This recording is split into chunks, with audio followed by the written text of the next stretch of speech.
Obama ने अपनी किताब प्रॉमिस्ड लैंड में कांग्रेस की अपने मुस्लिम वोट बैंक से की गई लॉन्ग टर्म प्रॉमिस की बखियां उधेड़ कर रख दी है।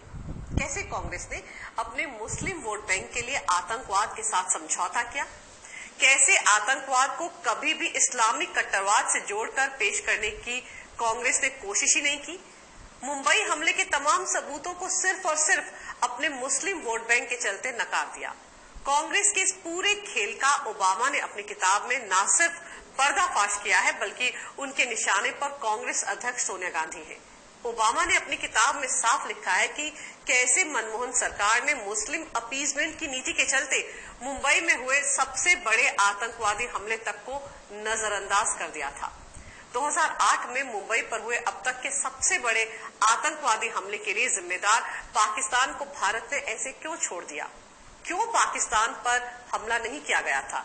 इस सवाल का जवाब अमेरिका के पूर्व राष्ट्रपति बराक ओबामा ने अपनी इस किताब अ प्रॉमिस्ड लैंड में दिया है। 26/11 के इस आतंकवादी हमले ने न सिर्फ पूरे देश को बल्कि दुनिया को हिलाकर रख दिया था। इस हमले को पाकिस्तान के आतंकवादी संगठन लश्कर-ए-तैयबा के 10 आतंकवादियों ने अंजाम दिया था, जो पाकिस्तान से समंदर के रास्ते मुंबई में दाखिल हुए थे।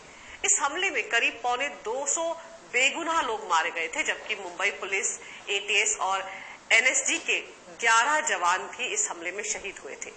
12 साल पहले हुए इस हमले को पाकिस्तान ने बहुत ही सुनियोजित तरीके से अंजाम दिया था। हमले के दौरान इन आतंकवादियों को सैटेलाइट फोन पर पाकिस्तान में बैठे उनके आका लगातार गाइड भी कर रहे थे। हमले के तुरंत बाद भारतीय खुफिया एजेंसियों को इस बात के पुख्ता सबूत मिल गए थे कि इस हमले के पीछे पाकिस्तान की फौज और वहां की खुफिया एजेंसी आईएसआई का भी हाथ था। इस पुख्ता जानकारी के पीछे हमले में जिंदा पकड़े गए एकमात्र आतंकवादी अजमल कसाब की तरफ से दिया गया इकबालिया बयान, कराची के कंट्रोल रूम में बैठे लश्कर-ए-तैयबा के आदमी और मुंबई हमलावरों के बीच पकड़ी गई कई घंटों की बातचीत थी। इतने सारे सबूत मिलने के बाद जहां पूरा देश पाकिस्तान से बदला लेने की आग में जल रहा था, वहीं उस वक्त की मनमोहन सरकार ने पाकिस्तान के खिलाफ किसी भी तरह की सैन्य कार्रवाई से साफ इनकार कर दिया था। तब हर तरफ मनमोहन सरकार के इस लचीले रवैये पर कई सवाल उठे थे। क्यों पाकिस्तान की इस बड़ी हिमाकत को भारत ने नजरअंदाज कर दिया? अब करीब 12 साल गुजर जाने के बाद अमेरिका के राष्ट्रपति बराक ओबामा ने अपनी किताब में इस सवाल का जो जवाब दिया है, वो वाकई बेहद चौंकाने वाला है। उन्होंने लिखा है कि मुंबई हमले के बाद मनमोहन सिंह बहुत डर गए थे।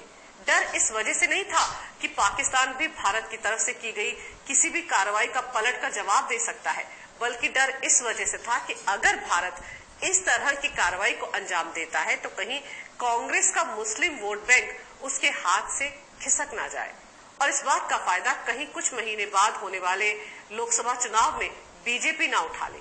जी हाँ, सही सुना आपने। बराक ओबामा ने अपनी किताब में लिखा है कि सोनिया गांधी, जो कि उस वक्त